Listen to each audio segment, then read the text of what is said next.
नमस्कार दोस्तों, मेरा नाम है Rocky. Welcome to my new video. आज के इस वीडियो में हमारा क्वेश्चन है कि आग को लगने के लिए किन किन चीजों की आवश्यकता होती है और आग कैसे बुझ जाती है और आग को कैसे बुझाया जा सकता है। तो चलिए इसे स्टार्ट करते हैं। यहाँ पर क्वेश्चंस मैंने लिख रखे हैं और वही मैंने जो आज क्वेश्चंस बताए हैं उन्हीं का आज हम जवाब जानेंगे। तो पहला क्वेश्चन क्या है, आग लगने के लिए किन किन चीजों की आवश्यकता होती है, यानी आग कैसे लग जाती है, क्या क्या चीजें होती है जिनकी वजह से आग लगती है। दूसरा, आग लगना कैसे बंद किया जा सकता है, यानी आग लगी तो उसको कैसे बंद किया जा सकता है और आग का वो अपने आप बुझ जाती है या बुझाया जा सकता है। तो यहां पर देखो, सबसे पहली चीज है कि आग जो लगती है उसके लिए तीन चीजें होती हैं। पहला, देखो यहां लिखा है तीन चीजों की आवश्यकता होती है। तीन चीज में से पहला क्या है, फ्यूल यानी ईंधन। ईंधन का मतलब होता है, फ्यूल का मतलब होता है, इंग्लिश में ईंधन को फ्यूल बोलते हैं। तो ईंधन का मतलब होता है कि कोई भी चीज जो जल सकती है वो फ्यूल है, वो ईंधन है। जैसे कि कागज है, लकड़ी है, पेट्रोल है, डीजल है, कोई भी चीज जो जल सकती है वो ईंधन हो गया। जब तक वो चीजें नहीं होंगी तो आग किस में लगेगी, वो होना जरूरी है, यानी ईंधन का होना जरूरी है। तो सबसे पहला होना चाहिए ईंधन। दूसरी चीज इग्निशन टेम्परेचर, जिसको हिंदी में ज्वलन ताप बोलते हैं, यानी कोई भी चीज जो जलती है उसका एक टेम्परेचर होता है, एक फिक्स टेम्परेचर होता है कि इतने पर जल जाएगी। ठीक है, तो कोई भी चीज जब जलती है तो उसका एक इग्निशन टेम्परेचर, ज्वलन ताप होता है। उस ताप पर, उस टेम्परेचर वो चीज जलने लग जाती है। तो अलग अलग चीजें होती हैं, उनका अलग अलग इग्निशन टेम्परेचर होता है, यानी ज्वलन ताप होता है। अलग अलग ताप पर चीजें जलती हैं। तो दूसरी चीज क्या है, इग्निशन टेम्परेचर होता है। तीसरा है ऑक्सीजन गैस। अगर ऑक्सीजन गैस नहीं होगी तो चीजें नहीं जलेंगी। तीन चीजें क्या है, पहला है फ्यूल यानी ईंधन, दूसरा इग्निशन टेम्परेचर ज्वलन ताप, और तीसरा ऑक्सीजन गैस। अगर इनमें से एक भी चीज नहीं हुई तो आग नहीं जलेगी। जैसे कि आपने एक्सपेरिमेंट किया होगा, मोमबत्ती जलाई, मोमबत्ती को जलाकर हम क्या करते हैं, उसके ऊपर गिलास रख देते हैं। गिलास रख देते हैं तो क्या हो जाता है, मोमबत्ती बुझ जाती है। क्यों? क्योंकि ऑक्सीजन की जो सप्लाई है वो बंद हो जाती है, और जैसे ही ऑक्सीजन की सप्लाई बंद हो जाती है, कट जाती है, रुक जाती है, तो मोमबत्ती बुझ जाती है, यानी आग जलना बंद हो जाता है। तो यहां पर हमने देखा तीन चीजों की आवश्यकता होती है आग को लगने के लिए। आग लगना कैसे बंद हो जाता है, मैंने बताया कि अगर किसी भी इन तीनों चीजों में से एक चीज ना हो तो आग बंद हो जाएगी। जैसे अगर ईंधन ना हुआ तो आग लगेगी नहीं, किसमें लगेगी आग।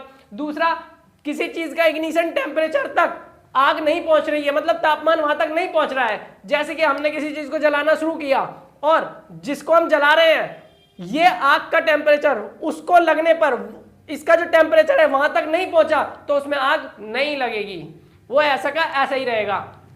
तो इग्निशन टेम्परेचर मतलब उसका जो तापमान है वहां तक पहुंचना जरूरी है, तभी उसमें आग लगेगी।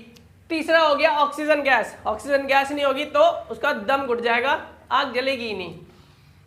अब यहां पर इनमें से किसको भी काट देंगे, कम कर देंगे, हटा देंगे तो आग नहीं लगेगी। अब यहां पर लिखा हुआ है आग लगना रोका जा सकता है, हम भी रोक सकते हैं। एक तो ये अपने आप रुक सकती है आग, और दूसरा हम भी रोक सकते हैं। एक तो मैंने ये तरीका बता दिया कि इन तीनों में से एक चीज को हटा दिया जाए तो आग बंद हो जाएगी। तो आग जब लगती है तो उसमें क्या किया जाता है, देखो कपड़ों में आग लग गई या कागज में आग लग गई या किसी लकड़ी में आग लगी हुई है तो उनको जो है बुझाया जाता है। उनको बुझाया कैसे जाता है, उनमें से किसी ना किसी चीज की कमी की जाती है। जैसे कि ऑक्सीजन बंद कर दी सप्लाई, जैसे अभी मैंने आपको मोमबत्ती बताया, तो मोमबत्ती जलती हुई मोमबत्ती के ऊपर का जो गिलास रख दिया तो ऑक्सीजन की सप्लाई बंद तो कर दी। या फिर दूसरी चीज, अब ईंधन है, कोई चीज जल रही है, ईंधन जलते जलते जलते जलते सारा ही खत्म हो गया तो आग बुझ जाएगी। तीसरी चीज, अब यहां पर देखो आग लगना रोका जा सकता है। अब कौन कौन से तरीके हैं, आग को फायर एक्सटिंग्विशर से भी बुझाया जा सकता है। फायर एक्सटिंग्विशर्स क्या होते हैं, आग को बुझाने वाले को ही फायर एक्सटिंग्विशर बोलते हैं, तो अग्निशामक बोलते हैं हिंदी में। तो आग बुझाई जा सकती है, देखो किन किन चीजों से। छोटी मोटी आग जो होती है, कागज की थोड़ी सी आग जो होती है उसको तो हम फूंक फूंक से भी बुझा देते हैं, और जो छोटी छोटी जैसे मोमबत्ती की आग है उसको हम फूंक से बुझा देते हैं। लेकिन बड़ी बड़ी आग भी तो होती है, किसी जो बड़ा ईंधन होता है उसमें आग लगी जाती है, जब उसको कैसे बुझाया जाता है, तो जल हो गया, रेत हो गया, इनसे बुझाया जा सकता है।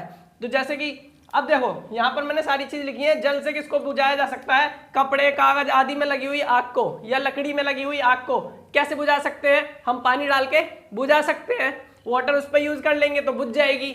लेकिन ध्यान रखना, ये कागज, लकड़ी और ये जो है कपड़े वगैरह की आग बुझाने के लिए तो पानी इस्तेमाल किया जा सकता है, लेकिन तेल और बिजली की आग लगे, अगर तेल में या बिजली की आग लग रही है तो वहां पर पानी मत डालना, वहां पानी डालोगे तो क्या होगा, नुकसान और हो जाएगा। तो इसलिए कभी भी जल का इस्तेमाल नहीं करना है जब आग किस में लगी हो, तेल या बिजली में लगी हो, बिजली के तार वगैरह होते हैं उसमें लगी हो तो वहां इस्तेमाल नहीं करना होता है। दूसरी चीज रेत का देखते हैं, पहले इसका हम बाद में देखेंगे। अब रेत का, जैसे कि तेल या पेट्रोल की आग लगी है तो उसको हम कैसे बुझा सकते हैं, रेत डाल के बुझा सकते हैं। पेट्रोल में लग गई आग या तेल वगैरह कोई और तेल है उसमें आग लग गई है तो उसमें रेत डाल के हम उसको बुझा सकते हैं। अब बात करते हैं फायर एक्सटिंग्विशर्स की। तो फायर एक्सटिंग्विशर्स जैसे कि CO2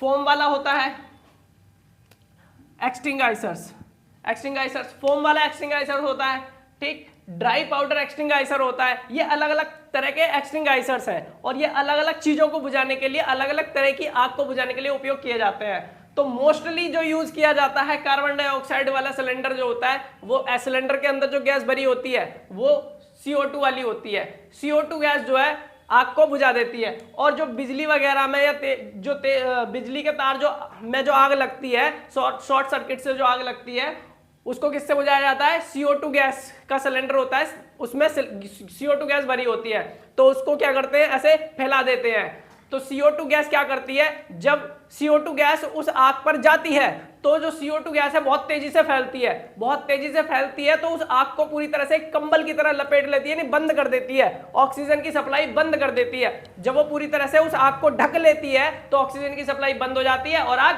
बुझ जाती है। तो ये क्या है, ये मैंने आपको क्या क्या बताया कि आग लगने के लिए किन किन चीजों की आवश्यकता होती है और आग कैसे बुझ जाती है और आग को कैसे बुझाया जा सकता है। तो यही आज मुझको आपको बताना था। उम्मीद करता हूं आपको समझ में आया होगा। फिर मिलेंगे अपनी नेक्स्ट वीडियो में एक इंटरेस्टिंग क्वेश्चन के साथ।